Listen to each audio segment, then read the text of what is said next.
Hi everybody, this is Noelle from Petitti Garden Centers. We're here at our Oakwood Village store, and we are going to do a spotlight on one of my favorite tropical plants. I kid you not, it probably is my most favorite tropical plant, the snake plant, okay? So we're gonna show you today how to take care of this plant. I actually have some cuttings that I took of the plant too, so we'll show you those as well. We have lots of varieties, but I'm sure you all are going to become very familiar with this plant, and some of you probably already are, because it is well known and it is one of the easiest to grow as an indoor house plant. Okay, so let's start out.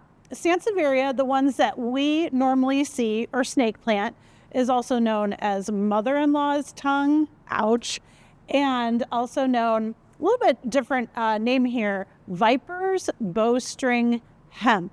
And they get that name from the coarse fiber that is inside these leaves. If you've ever cut a Sansevieria leaf before, you'll know it's very, very leathery, lots of coarse fibers in there. They used to take those fibers and they used to make bowstrings out of them. So there you go. So lots of common names with this plant. We'll just refer to it as snake plant or Sansevieria. Here's another kind of wacky thing, is that these plants, just fairly recently, 2017, a little genetic testing was made, and the Sansevieria family, they found out, is in the Dracaena family. So if you're familiar with Dracaenas, they are very, very related. In fact, they've changed this name, Sansevieria, to Dracaena, but a lot of us haven't really picked that up. We still refer to them as Sansevieria because it gets confusing with all the Dracaenas out there in the world. So anyway, we'll stick to snake plant or Sansevieria. To start out with, these plants typically have very upright growth. So this is very indicative of their straight, upright, kind of sword-like, lance-like leaves. So you'll always see really upright growth from a Sansevieria. There are a few varieties that we'll talk about in a little bit that have more of a open rosette, maybe, that their leaves come out and maybe kind of open. And so we'll show you those too. But for the most part, you see something that's very upright, sort of pointy, very, very good there. Foliage plants, they are tropicals.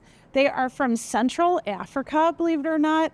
So they really like warm temperatures, and we're talking hardiness zones 10 to 12. So that's actually 30 degrees Fahrenheit to 60 degrees Fahrenheit. So again, for us in Northeast Ohio, this is a tropical plant. We tend to grow them indoors year round. We can take them outside for the summer.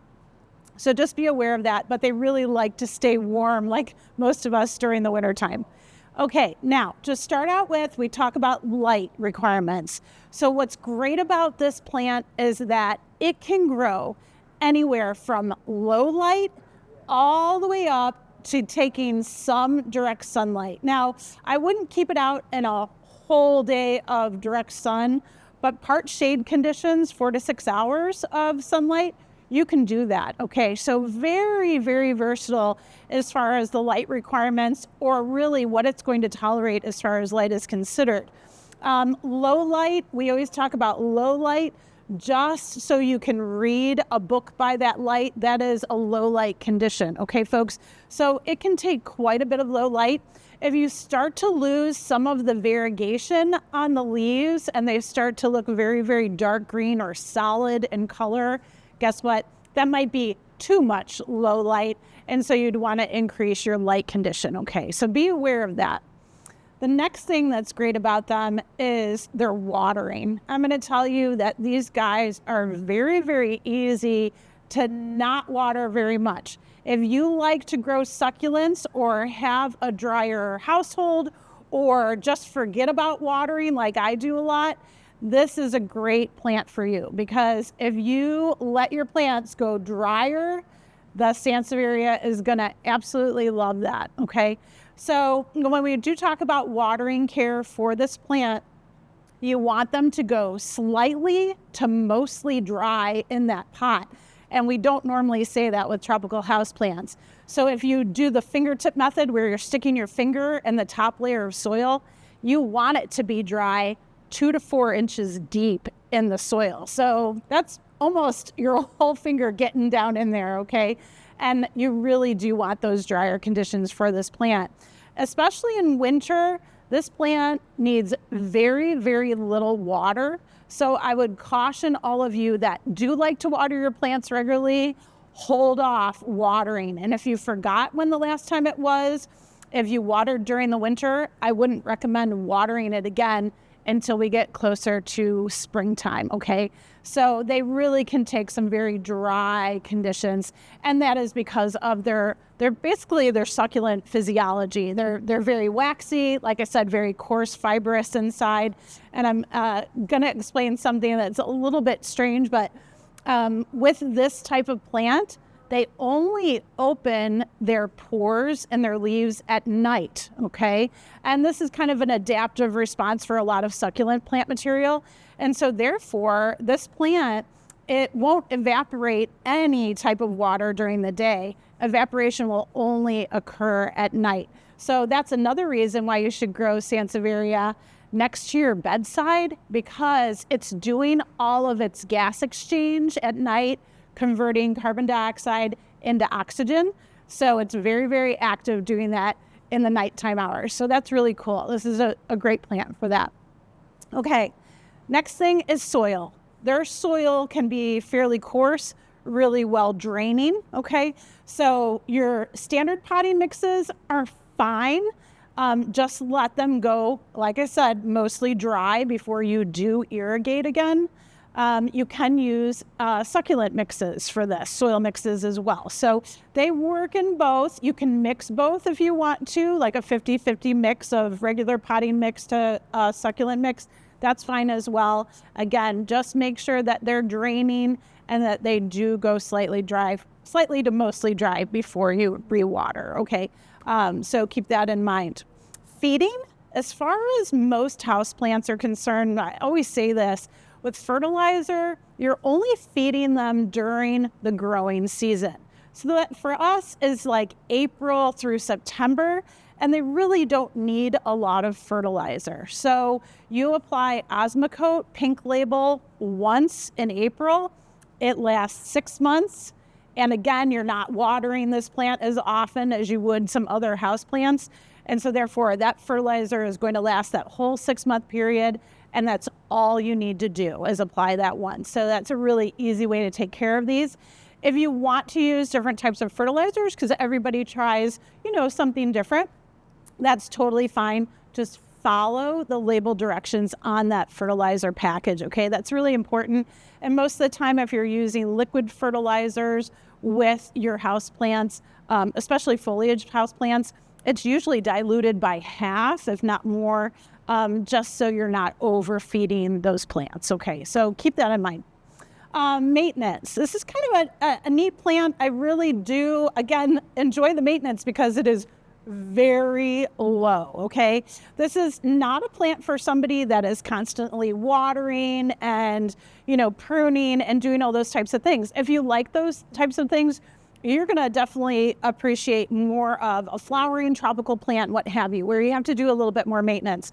This one's really, really low maintenance, okay?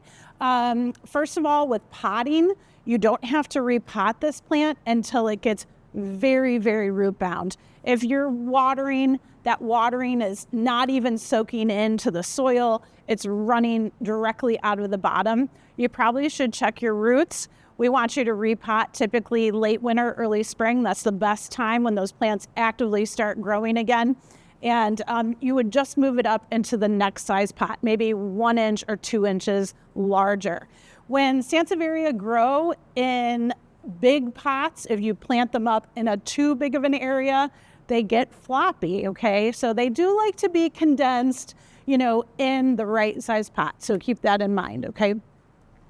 As far as propagating this plant, it's really easy. And you would never think that succulents would do this, but this type of succulent will actually propagate really well in water.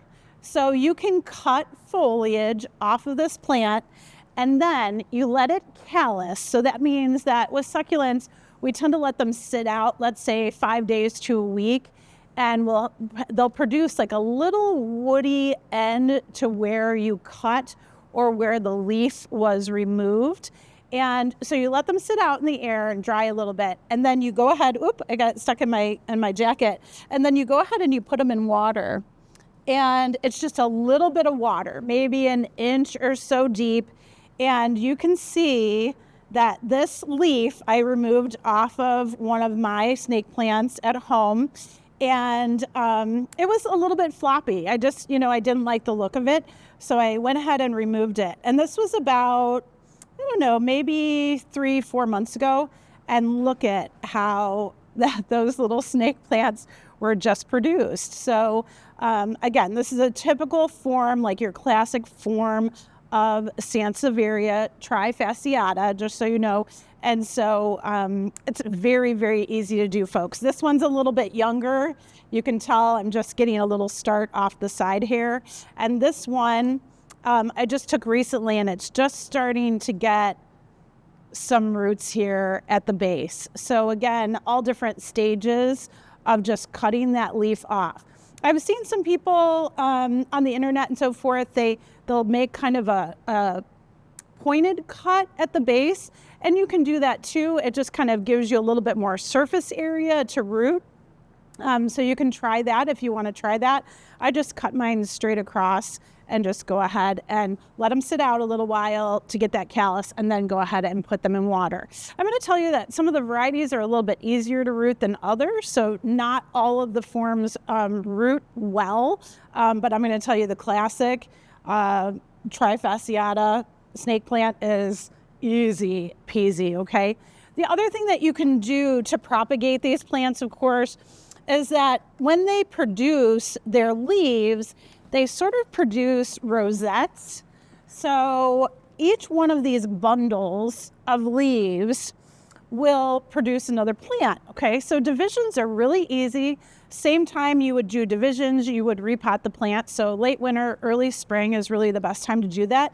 And you literally could take a very sharp spade and go ahead and dig out this bundle of leaves if you wanted to, and go ahead and repot it. Or of course you could remove the entire plant, go ahead and divide the sections as much as you would like, and then of course go ahead and pot them up, okay? So it's a really, really easy plant to propagate, okay? Very, very easy.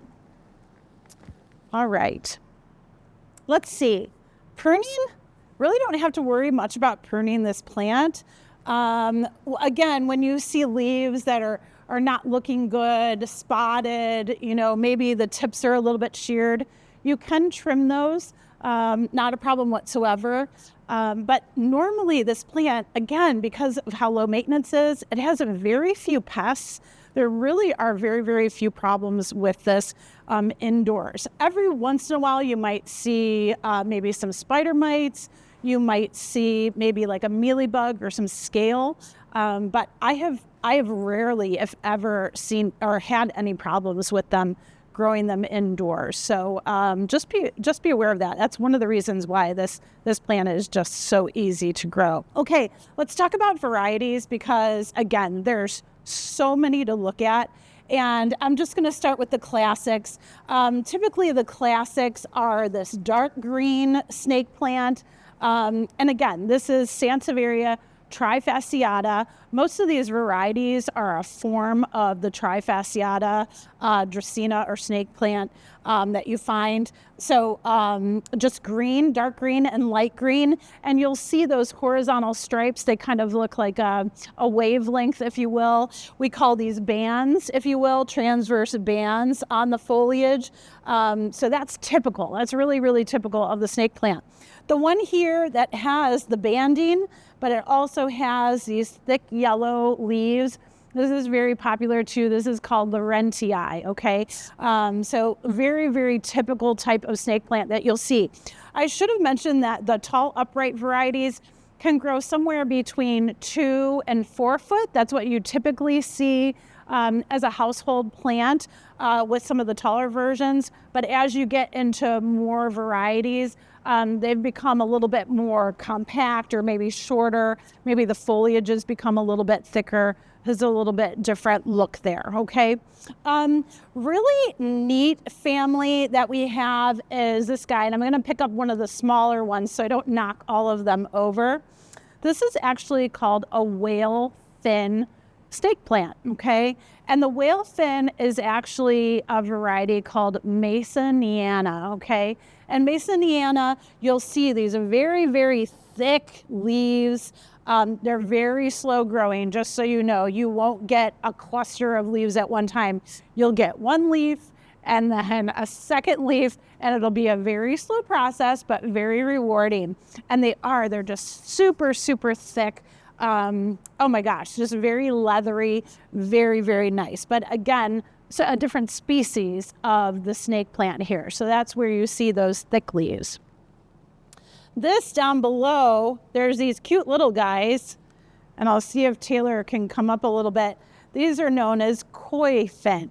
So koi fin, of course, are going to be kind of the dwarf or the miniature of the whale fin. There's a variegated type, of course, and then the regular green banded type as well. So those are really fun too. Okay.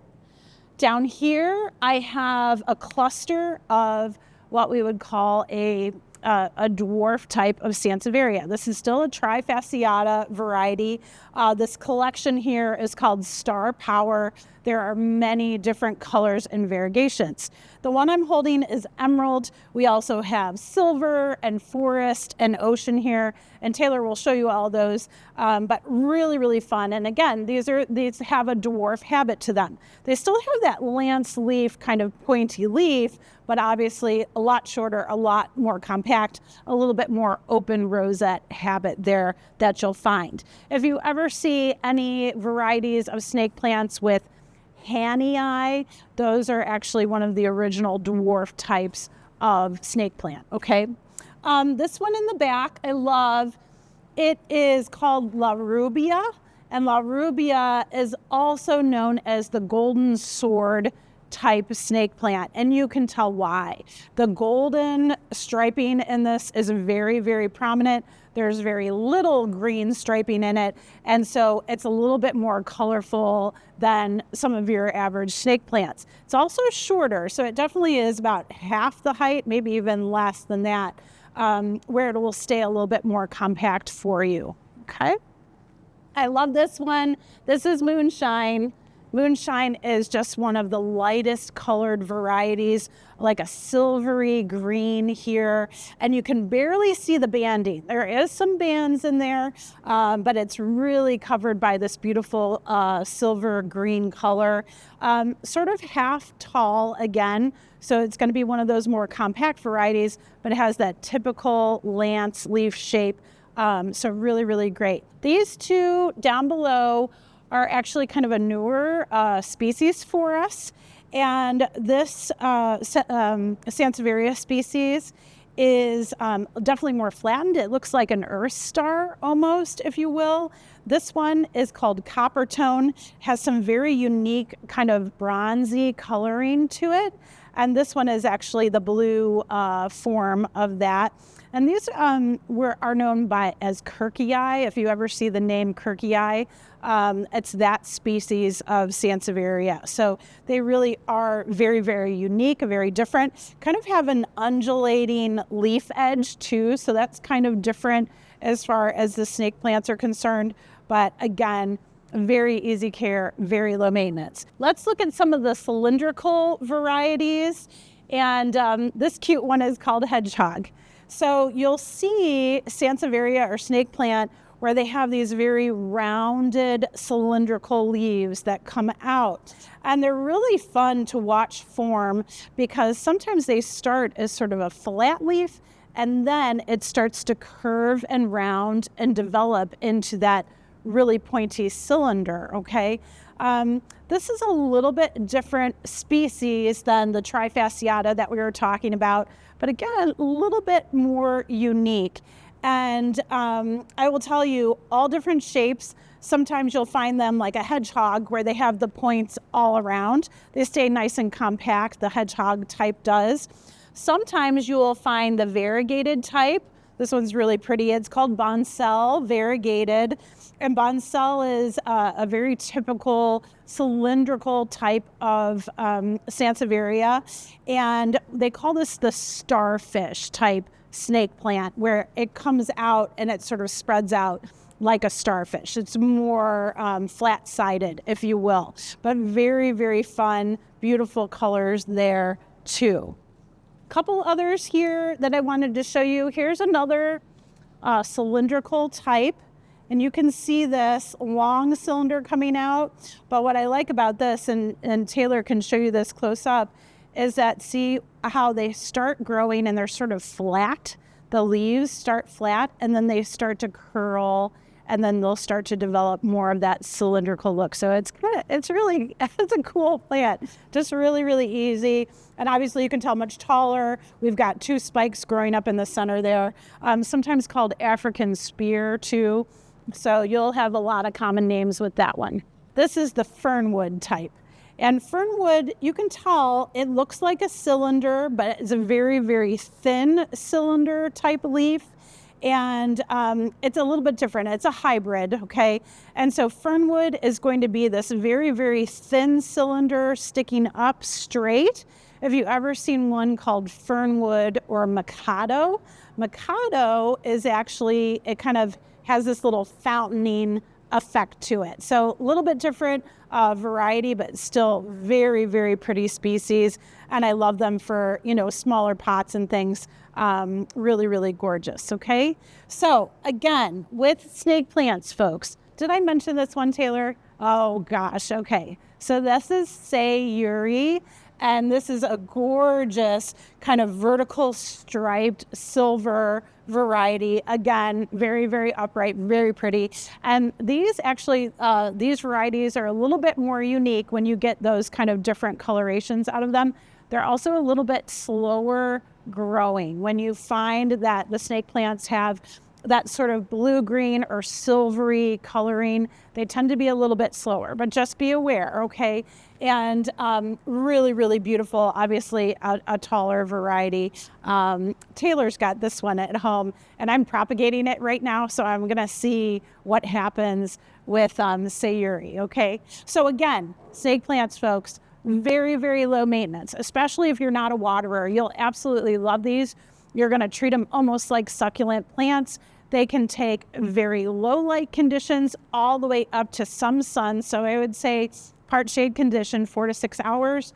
Keep the water on the slightly dry to mostly dry side. But when you're ready to water them, do thoroughly water that soil substrate, let the water drain out, and then go ahead and thoroughly water them again. Let the water drain and put them back in their place. Okay, that's really important. Over the winter, water them once, really keep them super, super dry. And then if you think you need to water, just wait as long as you can to reapply that water, okay? Fertilizer only during the growing season, and basically propagate if you want to play and, see what your divisions, how they turn out or how your cuttings turn out. It's always fun to try and experiment. And with this easy plant, it's really, really nice. I forgot, they're great air purifiers too, folks. So it's a better reason to grow more of your snake plants around you in your home. Have them clean out the air for you, and enjoy.